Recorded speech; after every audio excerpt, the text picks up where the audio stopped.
तो alternative political party इस मुल्क में सबसे बड़ी कांग्रेस है और उसका सबसे बड़ा लीडर राहुल गांधी है। और राहुल गांधी की रुकनीत को आप इस तरीके से कानून का नाम लेके खत्म कर रहे हैं, तो मुल्क में बाकी पॉलिटिकल पार्टीज को सोचना चाहिए कि उनका मुस्तकबिल क्या है। तो फिर कहां बची जमहूरियत? ये बहुत बड़ा सवाल आज पैदा हुआ है। जब राहुल गांधी के साथ हुआ है ये, उसके बाद तो सोचना पड़ेगा कि 2024 में 10 महीने अभी अगर बाकी हैं, तो इन 10 महीनों में एक एक केस सब पे डाल दीजिए, मुर्गी चोरी, बकरी चोरी और बाल्टी चोरी का, और 2 साल के लिए 1 महीने में केस का फैसला करवाइए और 2 साल के लिए उनके पार्लियामेंट की रुकनियत खत्म कर दीजिए और अगले 6 साल के लिए इलेक्शन लड़ने से डिबार कर दीजिए, तो सारी अपोजिशन खत्म। अब क्या बचा?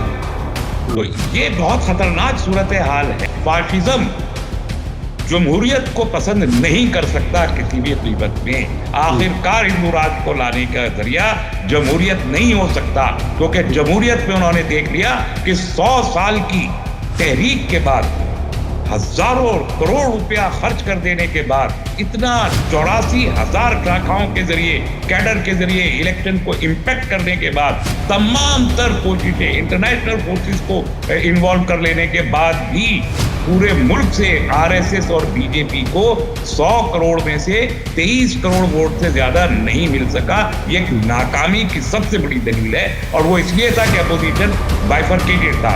अब जब अपोजिशन इकट्ठा हो रहा है, तो वो जानते हैं कि नतीजा क्या निकलेगा।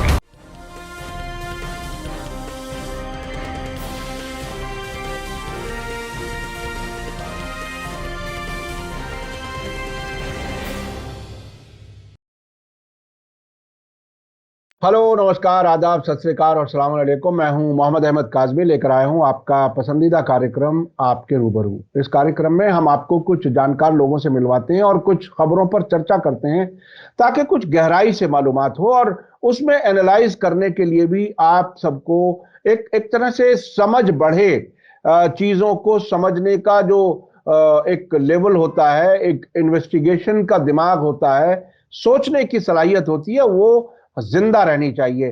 गोदी मीडिया ने काम ये किया है, और व्हाट्सएप यूनिवर्सिटी जिसे कहा जाता है, कि आपके सोचने समझने की सलाहियत पर हावी होने की कोशिश की है, ताकि आप गौर ना कर सकें। लेकिन हम एक डेमोक्रेसी में रहते हैं, मुल्क में इलेक्शन होते हैं, अदालतें हैं, सरकार बदलने का आवाम को हक है। ऐसे मुल्क में लोगों का जहन खुला होना, कानून को जानना समझना बहुत जरूरी होता है।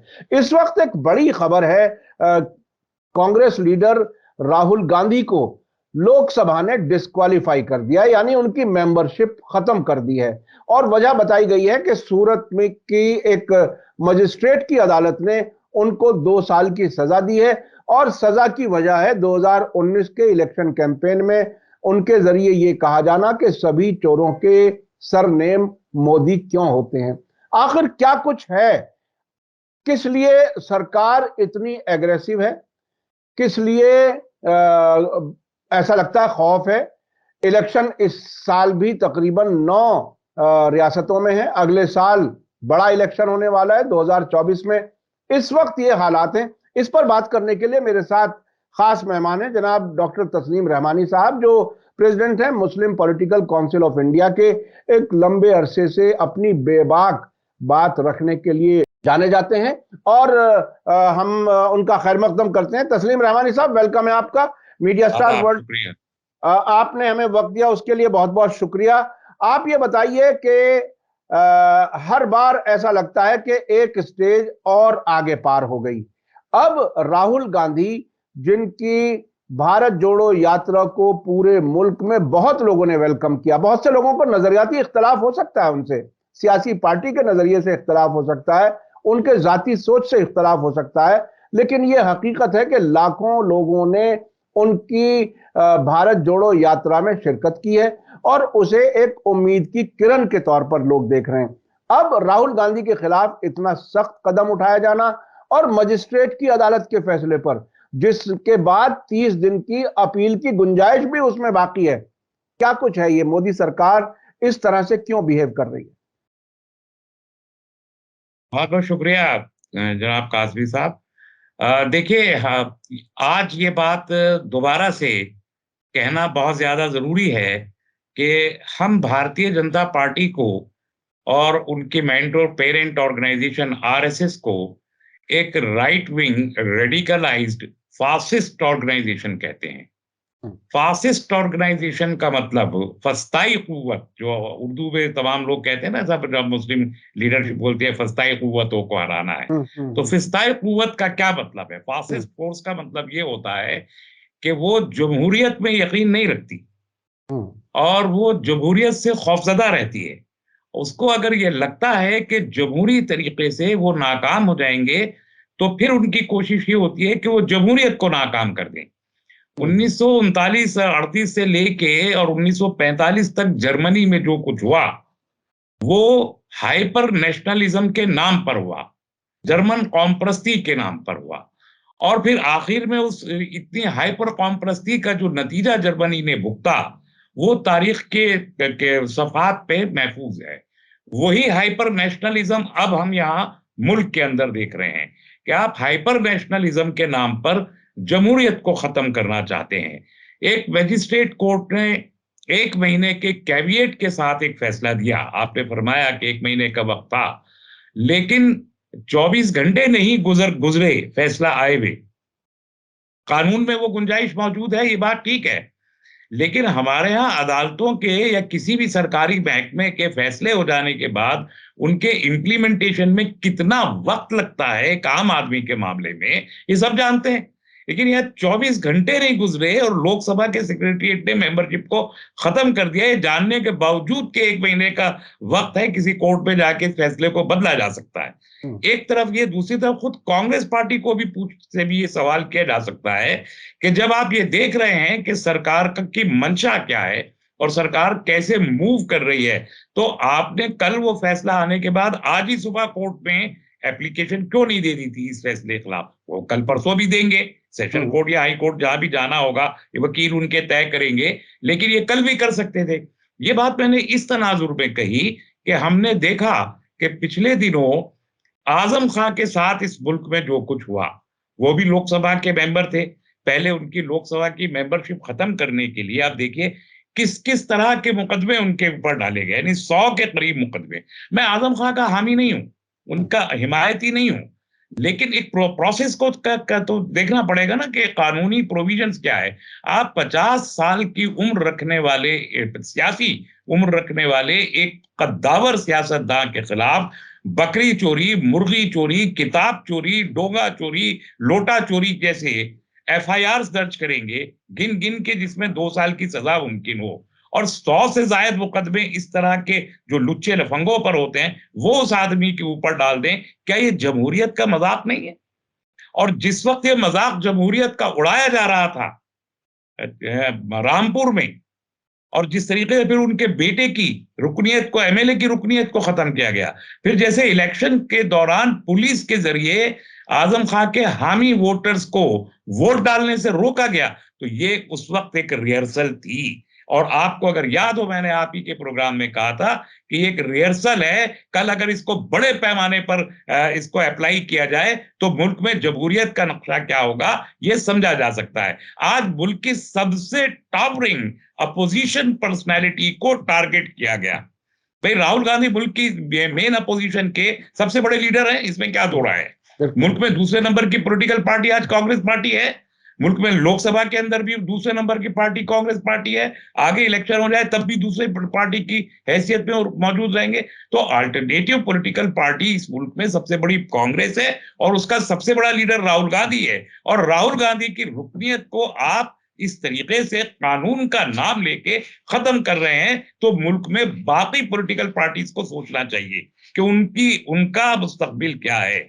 आपने अगर आजम खां के वक्त में खड़े होकर आजम खां की हिमायत की होती तमाम पॉलिटिकल पार्टी ने, इस बुनियाद पे कि जमहूरियत के खिलाफ वो एक अमल था, तो शायद आज यहां तक नौबत ना आती। लेकिन अब अगर कल मुल्क में 35 पॉलिटिकल पार्टीज है, 3000 पॉलिटिकल पार्टीज में से 35 पॉलिटिकल पार्टी हैं जो पार्लियामेंट में रिप्रेजेंट करती हैं, उनकी हैसियत क्या है? नंबर 1 पे भारतीय जनता पार्टी के बाद नंबर 5 पे, नंबर 2 पे कांग्रेस है, और उसके बाद जो भी पॉलिटिकल पार्टी मुल्क की है उसके 20-22 से ज्यादा वो नहीं एमपीज नहीं है, इतनी छोटी पॉलिटिकल पार्टी हैं। अब अगर ये गौर कीजिए कि अखिलेश यादव हो, तेजस्वी हो, नवीन पटनायक हो, नीतीश कुमार हो, स्टैलिन हो, या आपके वो जो जिनको आजकल बार बार बुला रहे हैं कविता के टीआरएस, जो पार्टी बीआरएस हो गई तेलंगाना की, या चंद्रबाबू नायडू, जो शख्स भी बीजेपी के साथ नहीं है, जो पॉलिटिकल पार्टी, वो 15-20 ही तो हैं कुल लीडर्स।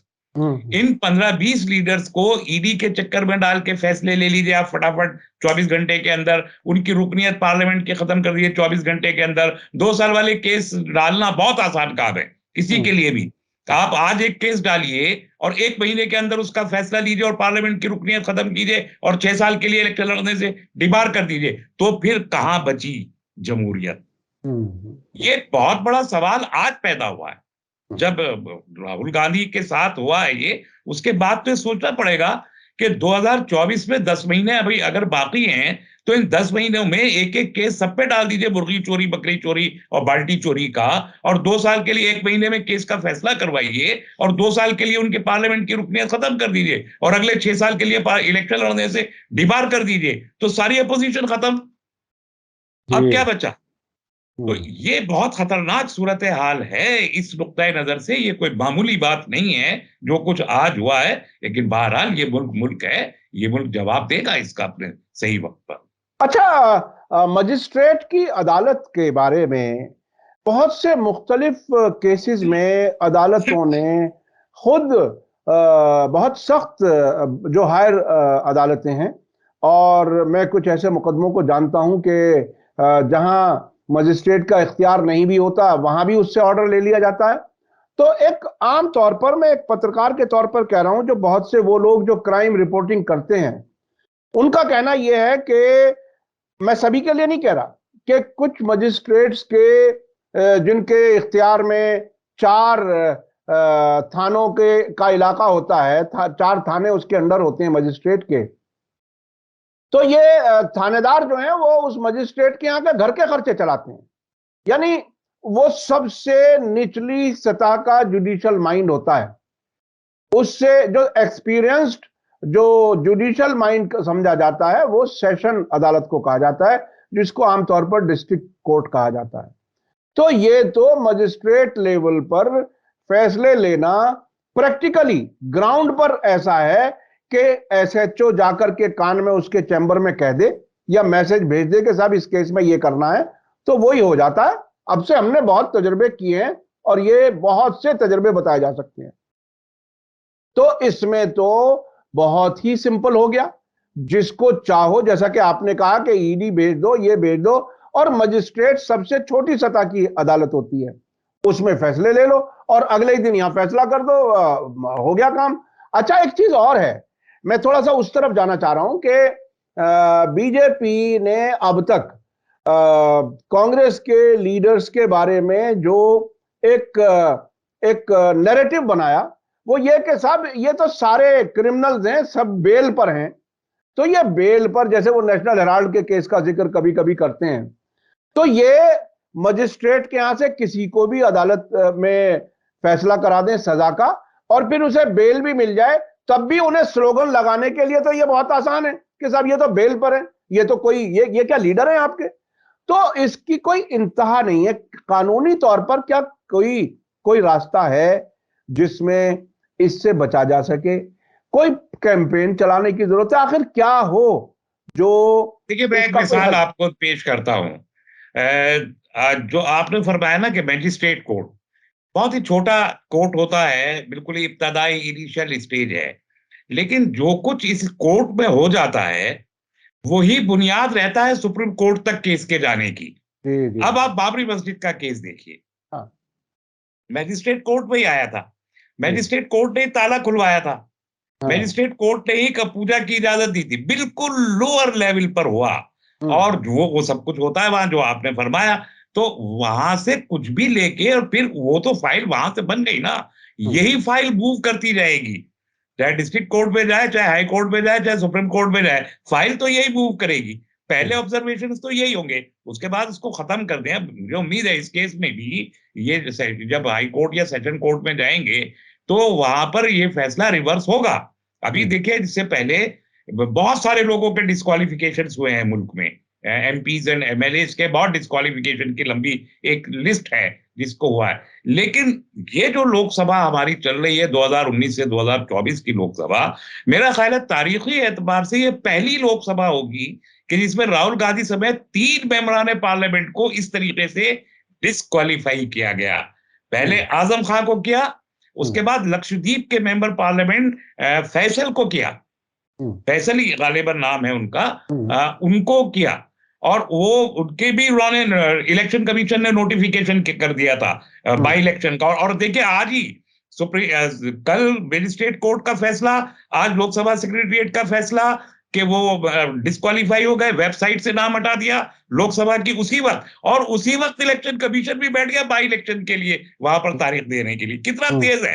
तो ये तेजी बता रही है अपने आप में कि कुछ तो बेखुदी बेसबब नहीं गालिब, कुछ तो है जिसकी पर्दादारी है। तो इस तेजी के साथ के 24 घंटे में आप बाई इलेक्शन की डेट भी दे देंगे। कहां होते हैं 24 घंटे बाई इलेक्शन की तारीखें, सब लोग जानते हैं इस तरीके से। तो मोहम्मद फैसल को आपने हटाया, वो हाई कोर्ट चले गए। हाई कोर्ट ने इलेक्शन कमीशन का जो नोटिफिकेशन था बाई इलेक्शन का, उसे नल एंड वाइड करार दिया कि नहीं, हम पूरा केस सुनेंगे, उसके बाद देखा जाएगा इलेक्शन।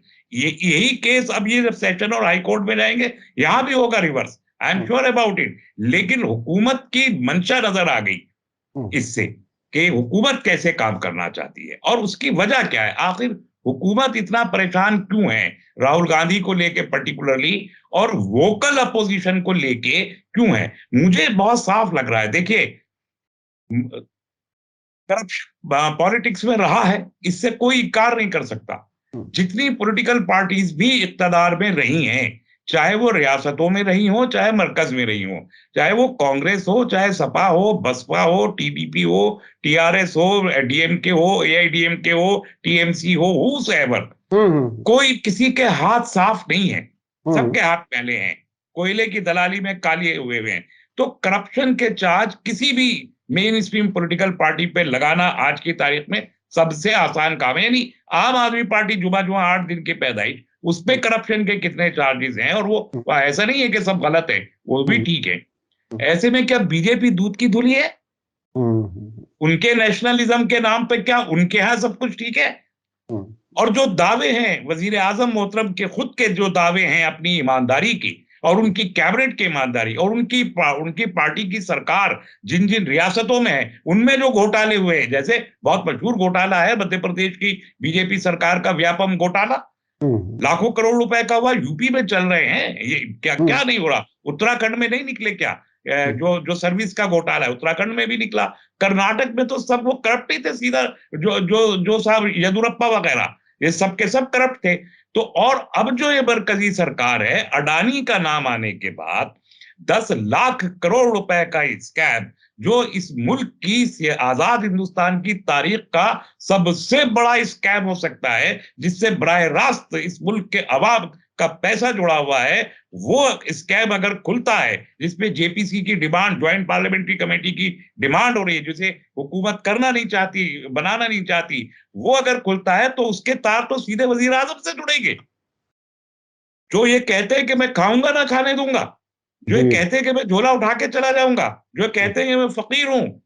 अगर उनके तार खुल जाएं अडानी के और उनके, और जो सब जानते हैं कि वजीर आजम के कितने गहरे ताल्लुकात अडानी से हैं, तो ऐसे में अगर ये भांडा फूटता है, ये पेंडोरा बॉक्स खुलता है, तो पूरी की पूरी बीजेपी को मुंह छुपाने के लिए कहीं जगह नहीं मिलने की है।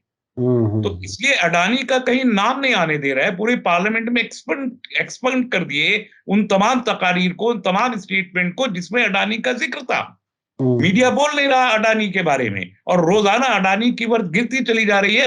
बैंक्स का जो है, बैंक नीचे लुढ़क रहे हैं। ये सारी सूरत हाल को छुपाने के लिए जो एक आदमी को टारगेट कर दिया, तो ये टारगेट करना, मुझे नहीं लगता कि करप्शन के इल्जामात से बीजेपी भी बची भी होगी, और उनके हाथ से सरकार जा रही है। स्टेटमेंट आए हैं, जो सर्वेज आए हैं, वो भी बता रहे हैं कि बीजेपी सिंपल मेजॉरिटी भी लेने वाली नहीं। एक्सिस और इंडिया टुडे का पोल बता रहा है कि 205 से 215 के करीब बीजेपी की सीटें 2024 में आएंगी। ये तो यही बता रहे हैं। तो अगर इनके हाथ से सरकार जा रही है और दूसरी सरकार आती है और ये स्कैम खुलते हैं, तो एक खाऊंगा ना खाने दे दूंगा का इस नारे का क्या होगा। और ऐसे बहुत सारे संजीदा सवालात मुल्क की सिक्योरिटी के ताल्लुक से उठेंगे। चाइना बॉर्डर पे कितना घुसपैठ हुआ उस पर सवाल उठेगा। कश्मीर में सिविलियन कितनी कैजुअलिटीज हुई, क्रॉस बॉर्डर टेररिज्म कितना ज्यादा बढ़ा, इस पर सवाल उठेगा। पंजाब में आप देखिए, अमृतपाल सिंह ने चैलेंज कर दिया, पूरे के पूरी हुकूमत हिंद को चैलेंज कर रखा है। 80,000 पुलिस वालों की मौजूदगी के बावजूद वो फरार हो गया और पूरा का पूरा खालिस्तान मूवमेंट एक बार फिर तो नेशनल सिक्योरिटी को जो थ्रेट है, जो करप्शन बढ़ा है मुल्क के अंदर और जो इकोनॉमिक डाउनफॉल हुआ है, रुपए का जो असर डॉलर के मुकाबले में हुआ है, नौकरियां जितनी कम हुई हैं, कीमतें जिस तेजी से बढ़ी हैं, ये वो सवाल है जिनकी तरफ से तवज्जो हटाने के लिए। और फिर आखिर में मैं कहूंगा, फाशिज्म जमहूरियत को पसंद नहीं कर सकता किसी भी कीमत में। आखिरकार हिंदू राष्ट्र को लाने का जरिया जमहूरियत नहीं हो सकता, क्योंकि जमहूरियत में उन्होंने देख लिया कि 100 साल की तहरीक के बाद, हजारों करोड़ रुपया खर्च कर देने के बाद, इतना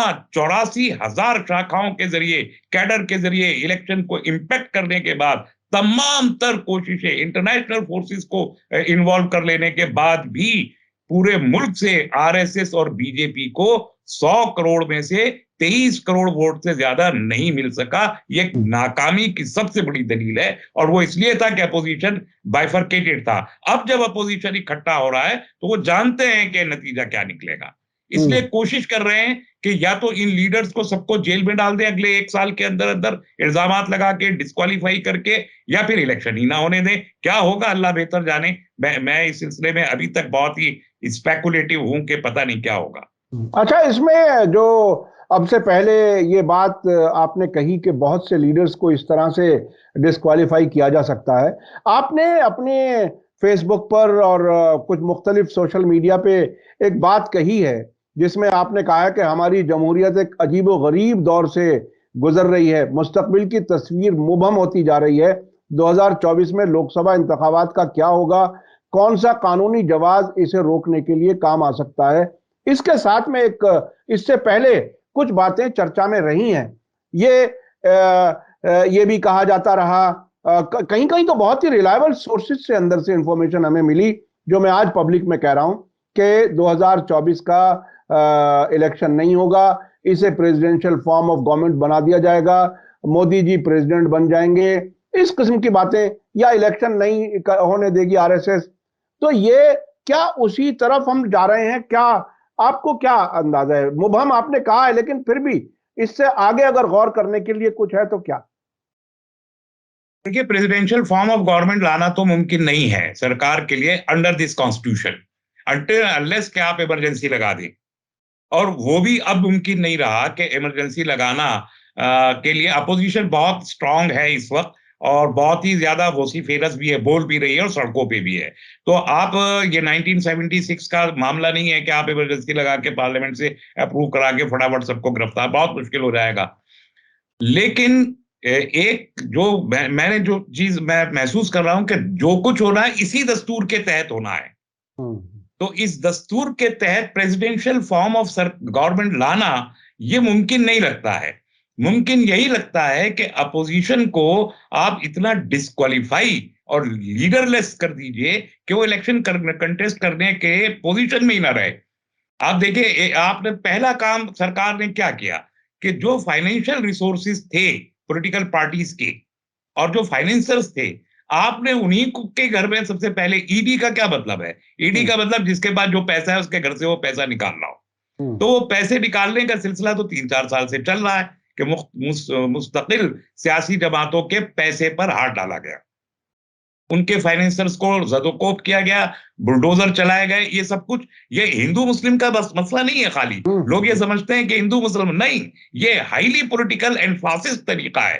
ये बुलडोजर मैंने पहले भी कहा था, इजराइल से इन्होंने अडॉप्ट किया हुआ है। तो बुलडोजर चला के पैसा खींच के फाइनेंशियल बैकबोन तोड़ा, और उसके बाद मॉरल एंड फिजिकल आप डिस्क्वालीफाई कर दें। अगर इन 15-20 लीडर्स को, ओनली 15-20 लीडर्स को आप डिस्क्वालीफाई करा दें या उनकी पार्टी को इलेक्शन में हिस्सा न लेने से रोक दें, तो क्या बचा मुल्क में? फिर बीजेपी उस तरह से इक्तदार में आने के लिए आसान होगा उनको कि वो 2/3 मेजॉरिटी लाएं और फिर अपोजिशन को खामोश हो जाना पड़ेगा। अपोजिशन बोल नहीं सकेगी, रहेगी नहीं, तो बोलेगा कौन? और फिर प्रेसिडेंशियल फॉर्म भी आ जाएगा, फिर सेकुलरिज्म का लफ्ज भी खत्म हुआ, फिर सब कुछ किया जा सकता है। तो इसका एक दूर एक रिपोर्ट, एक अंदाजा है, लेकिन मुझे कन्विक्शन है कि ऐसा शायद ये सरकार चाहने के बावजूद शायद कर ना पाए। इसका अंदाजा अगले 2-3 दिन में होगा कि कांग्रेस पार्टी कैसे रिएक्ट करती है अवामी सतह पर इस वाकये को जो आज दोपहर को हुआ है। तो ये बहुत ही अहम दौर है ये, यानी जिस वक्त से हम गुजर रहे हैं ये बहुत ही डिसाइसिव सिचुएशन है। तो इसमें डेमोक्रेसी रहेगी नहीं रहेगी शायद आने वाले कुछ हफ्तों में क्लियर हो जाए, लेकिन आवाम के लिए ये एक बहुत सख्त मरहला है कि वो अगर उसके लीडर्स, यानी अगर अपोजिशन लीडर्स ही ना रहें तो वो क्या कुछ कर सकेंगे, कैसे सरकार के उस सख्त रवैये का मुकाबला कर सकेंगे। अगर लीडर्स ही जेलों में चले जाएं तो क्या होगा, कैसे डेमोक्रेसी बचेगी। मुझे इसमें एक वाकया याद आ गया, जो बहुत जिसे कहते हैं डिक्टेटर्स होते हैं, वो भी दुनिया को दिखाने के लिए इलेक्शन या रेफरेंडम कराते हैं। इसमें कई मुल्कों के तजर्बे हमारे सामने हैं। मैं इत्तेफाक से सद्दाम हुसैन के आखिरी रेफरेंडम में इराक में था। बहुत से जर्नलिस्ट का ग्रुप गया था वहां पर, बहुत से मुल्कों के लोग आए थे। तो हमसे कहा गया कि आप लोग चाहें तो 98% रेफरेंडम था वहां। जी जी जी जी, बिल्कुल बिल्कुल। ये अक्टूबर 2002 में। तो उन्होंने, याद है मुझे। हाँ, उन्होंने एक कोई सिंबॉलिक एक मुखालिफ लीडर भी खड़ा किया और रेफरेंडम हुआ। और उस रेफरेंडम में हत्ता कि हम गैर मुल्की थे, हमारे हाथ में भी वो पर्ची दी जा रही जिसमें यस और नो लिखा हुआ था, छोटी छोटी पर्ची, उस पर मार्क कर दीजिए, उसमें डाल दीजिए। तो फिर तो ऐसा होगा कि अगर ज्यादातर लीडर्स को जेल में भेज दिया गया, हमारे यहां अगर ऐसा हुआ, तो फिर इसी तरह से कोई एक नकली किस्म का अपोजिशन आदमी कोई खड़ा करके और इलेक्शन जीतना बहुत आसान हो जाएगा। फिर तो वो डिक्टेटर वाला रेफरेंडम ही हो सकता है, डेमोक्रेसी वाला इलेक्शन नहीं हो सकता। आखिर में अगर कुछ आप इस पे जोड़ना चाहें तो कुछ कहें। नहीं, मैं बस इतने अर्ज करना चाहता हूं कि ये अगर लीडर्स को इस तरीके से डिस्क्वालीफाई किया कानून का नाम लेके, ये बहुत दिलचस्प बात है। इंदिरा गांधी ने ऐसे नहीं किया था। इंदिरा गांधी ने कानून को सेट असाइड कर दिया था। और अभी जो कुछ किया जा रहा है वो इसी कानून का नाम लेके, इसी कानून के तहत किया जा रहा है कि आप उंगली नहीं उठा सकते कि भाई जो कुछ जज साहब ने कहा है हमारा इसमें क्या आज कहा जा रहा है, हमने तो नहीं किया, सरकार ने तो नहीं किया, कोर्ट ने किया है। भाई आप कोर्ट से शिकायत कीजिए ना, सरकार को क्यों घेर रहे हैं? ये तो आज भी कहा जा रहा है। अब अगर पूरा का पूरा मुल्क लीडरलेस हो जाए या मुल्क में एक ही लीडर बाकी बचे तो अवाम सहम जाएंगे। आप ये देखिए 20% लोग अभी सिर्फ बीजेपी के आरएसएस के साथ है। मैंने एक आंकड़ा दिया आपको, सिर्फ 20%। 80% लोग इस सरकार के फेवर के नहीं है, आरएसएस के फेवर के नहीं है, और वो सब हिंदू है। सारे हिंदू, मुसलमान, सिख, ईसाई शामिल है और बड़ा तबका हिंदुओं का है उसमें, जो इस सरकार और आरएसएस से की हिमायत नहीं करता। तो जब लीडरलेस हो जाएंगे तो वो सहम जाएंगे, और उस सहमे हुए अवाम, जो इमरजेंसी के जमाने में आपने अनडिक्लेयर्ड इमरजेंसी लगाने की जरूरत ही नहीं है, अब पेश नहीं आएगी। तो इमरजेंसी के बगैर अवाम और लीडर जब नहीं रहेगा, खौफजदा हो जाएंगे, सहमे हुए होंगे, जो जी चाहे आप फिर उनसे करवा लीजिए। तो अवाम की असल राय आप कभी नहीं ले पाएंगे और आप अपनी राय इंपोज कर देंगे अवाम के ऊपर। और इसलिए पूरी दुनिया आज ये कह रही है कि डेमोक्रेटिक इंडेक्स में, यानी जो सारी दुनिया के 206 ममालिक में से जो कमजोर तरीन डेमोक्रेसीज हैं, उन 206 में से 180 का जो डेटा लिया गया है, हमारा मुल्क 108वें नंबर पे आ गया है। जी जी जी, इतने नीचे हो गए हैं हम। इसका मतलब ये हुआ कि हमारे डेमोक्रेटिक इंस्टीट्यूशंस की वर्किंग में ऑलरेडी डिक्टेटरशिप आ चुकी है। जी जी जी जी, ये इजहार इंटरनेशनल जो इदारे हैं वो कर रहे हैं। तो 108वें नंबर पर अगर हमारी डेमोक्रेसी है और ये सब कुछ चलता रहा तो 180वें नंबर पे आ ही जाएगी। जी जी तो जी, मेरा ख्याल है कि आवाम को डेमोक्रेसी को बचाने और सेकुलरिज्म और सोशलिज्म को बचाने के लिए बात सोचनी चाहिए। और ये सरकार अगर नहीं बदली गई तो जाहिर है कि इस मुल्क के मुस्तकबिल में डेमोक्रेसी का कोई ज्यादा रोल नहीं रहेगा। एक तरफ आप देख लीजिए हमारे पड़ोस में, जहां कभी डेमोक्रेसी कामयाब नहीं हो पाई, वहां इमरान खान का यही हशर किया जा रहा है जो यहाँ राहुल गांधी का किया जा रहा है। बिल्कुल बिल्कुल, वो भी अदालत के जरिए हो रहा है। बिल्कुल वहां भी बिल्कुल, अदालतें हैं और पुलिस ही है सरकार की जो चल रही है, और सरकार की कोई हिमायत नहीं है वहां। बड़ी दिलचस्प बात है कि अवाम सरकार की हिमायत नहीं करते हैं, अवाम वहां इमरान खान की हिमायत करते हैं, और सरकार पुलिस के जरिए और अदालत के जरिए इमरान खान को रोक रही है। अब वही सूरत हाल मुल्क के यहाँ पैदा की जा रही है कि आपने एक हिंदुस्तानी इमरान खान राहुल गांधी की सूरत में पैदा कर दिया, जी जी और जी, आप अदालत के जरिए उसको खराब करने की कोशिश कर रहे हैं। अब कल से कांग्रेस कह रही है हम सड़क पे आ रहे हैं, मंडे से वो तमाम सड़क पे होंगे। तो अगर पाकिस्तान वाली सूरत हाल, भाई हमारी डेमोक्रेसी काबिल फख्र है और सारी दुनिया हमारी जमहूरियत पे फख्र करती चली आई है, सिवाय इस जमाने के जो अब गुजर रहा है, वरना हमेशा हमारी जमहूरियत पे फख्र किया गया। आप पाकिस्तान से डेमोक्रेसी को यहाँ इंपोर्ट करना चाहते हैं? इससे ज्यादा बड़ी बदकिस्मती इस मुल्क की क्या हो सकती है कि आप पाकिस्तान जैसी डेमोक्रेसी भारत में ले आए और बिल्कुल वही चीजें करें। इसलिए अवाम को चाहिए कि इसे वो बुरा समझें और उन लोगों को सामने से हटाने की कोशिश करें जो मुल्क की जमहूरियत के साथ ये बेइतनाई और ये गद्दारी की जा रही है। जी जी जी, बहुत बहुत शुक्रिया। कभी कभी तो ऐसा लगता है कि इन मुल्कों की किस्मत लिखने वाले स्क्रिप्ट राइटर किसी एक ही जगह बैठे हैं जहां से ये सब काम हो रहा है। ये एक अलग से एक इशू है, हम फिर किसी और मौके पर हम इस तफसील में जाएंगे।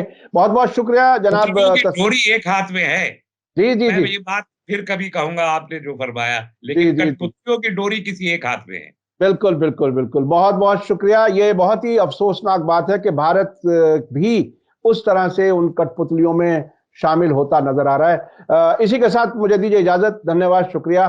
जय भारत, जय हिंद। मीडिया स्टार वर्ल्ड के और वीडियो देखने के लिए हमारे चैनल को सब्सक्राइब करें और सीधे नोटिफिकेशन पाने के लिए बेल आइकन दबाएं। और अगर हमारी खबर सच्ची और अच्छी लगे तो अपने व्हाट्सएप, इंस्टाग्राम, फेसबुक और ट्विटर अकाउंट पर जरूर शेयर करें।